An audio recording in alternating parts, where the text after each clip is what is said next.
네, 여러분들 안녕하세요. 오늘도 또 첫 방송, 또 정말 여러분들께 반가운 소식 전하는 그 영입인재 소개입니다. 오늘 소개해드릴 분은 제가 너무나 영입하고 싶었던 그 일본에서 공부하신 역사학자 이현정 박사님이십니다.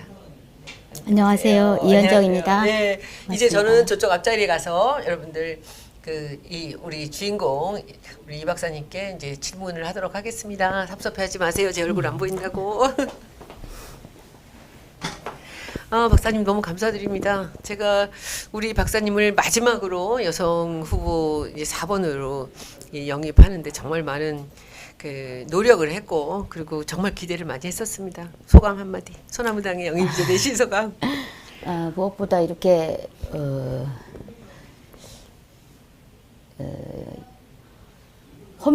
험지인 이곳에 저를 좀 불러주셔서 너무 감사드리고요. 저는 제야에서 역사를 일본사를 30년 동안 공부했습니다.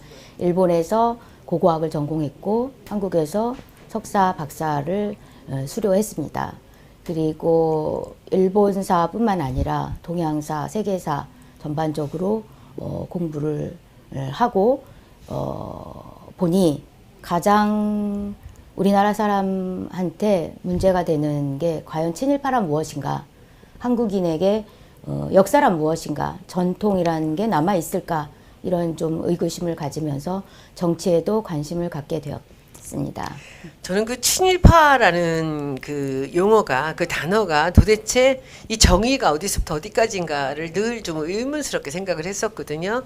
친일파는 도대체 내가 일본 음식 좋아하면 친일파인가? 일본 자주 가면 친일파인가? 뭐가 친일파일까요? 이것을 확실하게 우리 박사님이 규명을 해주실 수 있는 여러 가지 근거 자료까지 다 있다라는 말씀을 듣고 정말 급관심을 가졌었거든요. 한번 말씀 짧게 좀 해주시겠습니까? 네. 친일파는 우리가 흔히 이제 토착외구라고도 하고 친일부역자 이렇게 세 단어로 주로 사용을 했는데 1908년 신문에 토착외구라는 단어가 등장을 했습니다. 그래서 그 설명을 보면 일본인의 창자와 조선인의 얼굴이 결합된 어머나. 창기, 그런 해석이 있습니다. 토착외구의 그 정의에. 그래서 그 시대에 이미 그렇게 신문에, 국한문 혼용체 신문에 올랐다는 것은 1875년 강화도 조약을 맺게 된 그 운요 사건 때 이미 일본 배가 들어오면서 상륙을 하면서 일본인들이 바로 들어와서 바로 사람들이 살게 됩니다. 그래서 그거를 거류민단이라고 부르는데 그 거류민단의 구체적인 숫자나 그들이 얼마나 많은 인원이 들어와서 거주하고 퍼져나가는지 모르지만 바로 그들이 일본 지명을 조선 영토에 붙여서 사용하기 시작합니다. 그래서 그들이 세력을 넓혀가면서 거주를 하고 일가를 이루었겠죠. 그들 중에는 일본인끼리의 결혼도 있고 일본인끼리의 가정을 꾸린 것도 있지만 조선인들이 많이 포섭이 되고 혼인을 하게 되면서 그것이 강압적이든 자의적이든 떠나서 그들에 대해서 혼혈로 나온 양상, 그들이 태어나고 또다시 자라나고 그렇게 성장을 하다가 1904년에 일진회가 만들어집니다. 그래서 일진회는 겉으로는 조선인 단체, 정치단체처럼 되어 있지만 뒤에는 일본 정부 내지는 일본인들이 움직여서 만들었기 때문에 토착외구에는 일본인과 조선인이 섞여 있다는 의미가 되고 그게 이미 한일 합방이 된 1910년 이전에 토착화돼서 1세대가 지났다는 얘기입니다. 어머나. 네. 근데 제가 이제 박사님 찾아뵀을 때 너무 깜짝 놀랐던 게 어느 도서관에서도 볼 수 없는 기가 막힌 일본의 그 고문서들의 자료를 모두 1년이면 몇 억씩을 거기에 투자를 하셨다라고 얘기를 들었는데 그럼 혹시 아까 말씀하셨던 일본인의 창자와 한국인의 얼굴이 조합된 그 자료 같은 것도 갖고 계세요? 그거는 당시 매일신보, 대한매일신보든 조선신보든 경성신문이든 신문에 다 나와 있고 그거는 국립중앙도서관에 다 오픈되어 있어서 볼 수 있습니다. 잘 읽기만 하면 찾아낼 수 있는 자료가 많고 일본에서도 일본 국회 도서관이나 아시아 역사 문화관이나 모든 곳에서 오픈은 되어 있습니다. 그걸 읽고 읽지 않고 또는 읽지 못하고의 차이가 있겠죠. 그러면 그런 정도의 자료뿐만 아니라 지금 훨씬 더 깊이 있는 그 친일파의 뿌리가 될 만한 그런 근거 자료도 증거로서 다 갖고 계시다는 것이죠. 그렇죠. 어느 정도는 갖추고 있고 또 일본이 그것들을 전후에 편찬을 하고 영인본을 찍어내면서 자료들은 오픈되어 있다고 보면 됩니다. 저는 그 중에서 이제 시리즈물이나 공공기관에서 허락하는 또는 또 허락하지 않은 또 내부적 자료 같은 것들을 어느 정도는 갖추고 있습니다. 대표적인 자료 하나만 소개해 주시죠. 대표적인 거는 친일파 뿌리. 친일파의 뿌리. 친일파를 이렇게 자처해서 일본이 연구를 하진 않았지만 45년에 패망을 하고 일본이 이제 GHQ 미군정이 들어서면서 조선에 잔류했던 일본인들이 자국으로 복귀를 합니다. 그래서 그들을 히키하게샤라고 부르는데 일본 말로는 인양이죠. 물고기를 바다에서 끌어올리듯이 일본인들이 걷어갔다 이런 말이 되는데 그들의 그 숫자 데이터가 일본인 기록들에 의해서 다 남아 있습니다. 그러나 우리는 식민지를 겪었기 때문에 지금까지도 식민 지배를 당한 피해자 쪽이 가해자의 기록을 전부 수용하고 있는 상태에서는 일본인들이 거류 민단부터 시작해서 성장했던 그들이 몇십만, 몇백만이 돌아갔는지는 그 숫자를 믿으면 안 됩니다. 믿지 않고 다시 처음 또 공부를 하는 자세로 연구를 해가야 되는 게 앞으로 과제라고 생각을 합니다. 그러면 이번에 이렇게 공적인 자리를 보시면서 내가 지금까지 공부하고 수집했던 자료들을 갖고 정말 이 나라에서 뭔가 해보시겠다는 그 의지는 구체적으로 하면 어떤 일을 하고 싶으세요? 저는 무엇보다 가장 중요한 게 지금 모든 세대 간의 단절, 남녀, 좌우, 남북, 이념 논쟁 이런 갈등 밑에 우리가 조상들은 한문을 쓰고 한자를 써서 교육을 하고 역사를 기술했던 그 흔적이 다 사라졌기 때문에 한자 교육과 한문 교육이 가장 시급하게 병행돼야 된다고 생각합니다. 아이들한테 한자 교육을 하면 생각보다 부모님들이 양육을 하는데 굉장히 정서적인 안정과 효과를 볼 수 있는데 지금은 모든 교육이 서양 위주고 영어 위주로 되어 있기 때문에 유치원이나 뭐 학교에서 교육하기가 힘든 상황입니다. 그런 것들, 한자가 베이스가 된다면 식민지 시대의 원본, 식민지 시대에 나왔던 출판물들을 조선 것이든 대한제국 것이든 그다음에 한국 것이든 읽을 수가 있게 되고 그때 그 시대의 글을 읽을 수 있는 그 행간을 읽을 수 있는 감각을 되찾게 되면 그때는 국민들이 세대 간의 일본에 대한 인식의 차이를 조금은 극복할 수 있지 않을까 하는 생각을 해봅니다. 놀랍네요. 우리가 한자 교육을 중지했던 때가 몇 년인지 혹시 아십니까?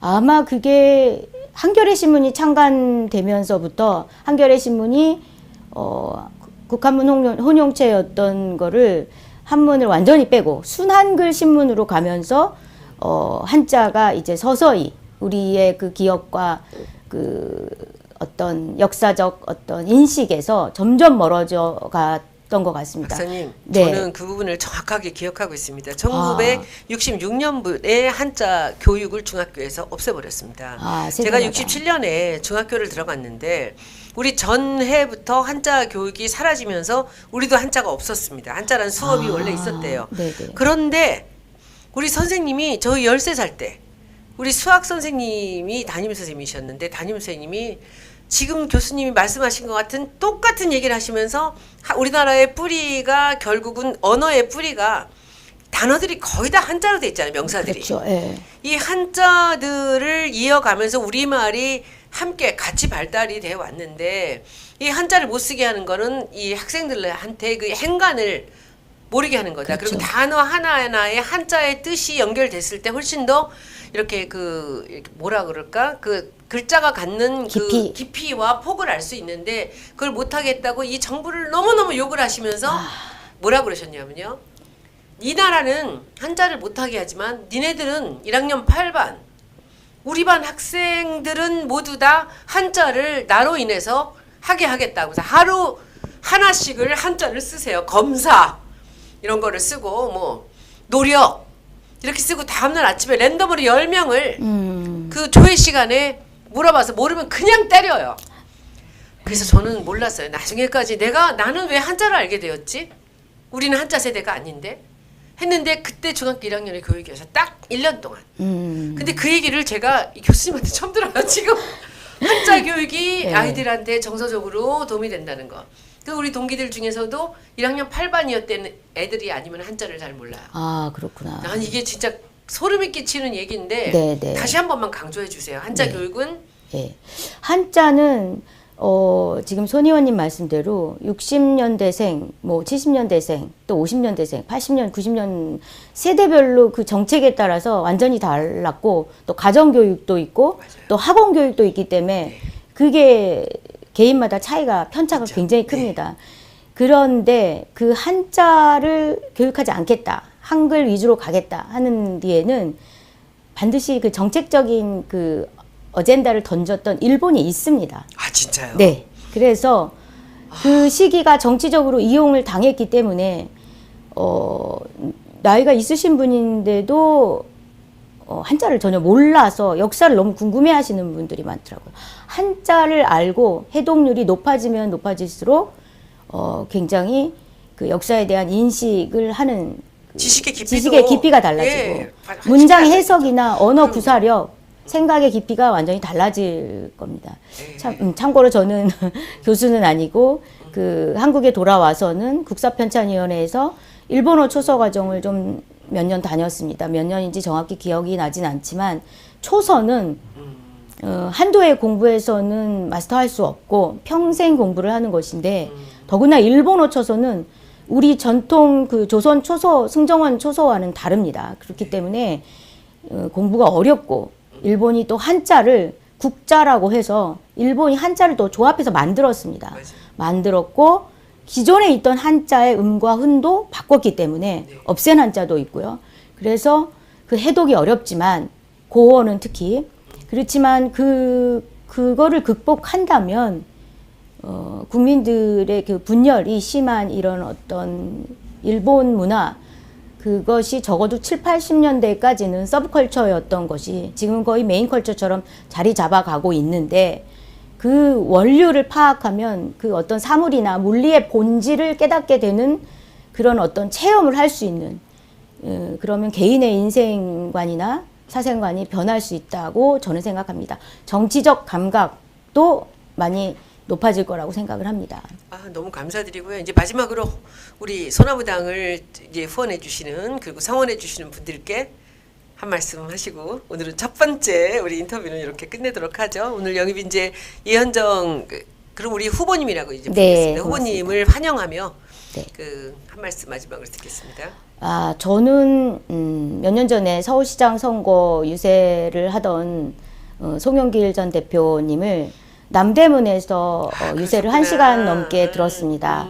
그때 그 분위기나 그 장면은 잊혀지지 않는 것이 시장은 평일날 너무 바쁘고 대낮에 사람이 없고 혼자서 마이크를 잡고 1시간을 그렇게 초지일간 어떤 정견 발표를 할 수 있는 그 지식인을 보고 깜짝 놀랐습니다. 이렇게 논리적으로 또 감성적으로 접근해서 역사인식 이 투철한 정치인이 있는데 왜 우리나라는 정치가 이 모양일까? 저는 생각을 했습니다. 그래서 그때 송영길 전 대표를 찾아가서 정치는 역사를 알아야 합니다. 역사를 모르고 정치할 수 없습니다. 지금은 그것을 대체하는 문화 콘텐츠들이 너무 많기 때문에 당연히 묻히지만 근본을 모르는 한 우리는 계속 되풀이 되고 또 우리 소위 친일파라고 부르는 세력들에 말려서 계속 말려갈 것이니까 근본을 풀어야 합니다. 그렇게 말씀을 드렸죠. 그게 인연이 돼서 외람되게 여기까지 오게 되었습니다. 너무 감사합니다. 고맙습니다. 앞으로 또 여러 가지 우리가 관점에서 우리 후보님의 그 정말 지혜와 그 그야말로 그 지혜와 지식을 저희가 나눠서 좀 배울 수 있는 기회를 만들겠습니다. 고맙습니다. 고맙습니다. 감사합니다.